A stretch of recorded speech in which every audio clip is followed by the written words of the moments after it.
So in this Expedia tutorial video, I am going to be showing you guys how to view places with air conditioning here on Expedia. So the first thing you have to do is open up Expedia. Once that is done, go to the bottom left here, press on search, or go to the very bottom left, I guess, and press on home. And then regardless of where you're at, go ahead to the top left to where the hotels are and press on stays. Now, once you have stays selected, select a search that you want to go for, or select a city that you want to go to.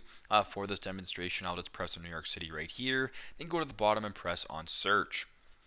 Once it is now searching here, if you want to view places with air conditioning, go to the sort and filter icon, which is located to the left of the popular thing, a popular drop down at the top. Right beside that, press on the sort and filter. Then simply just scroll down until you come across amenities right here.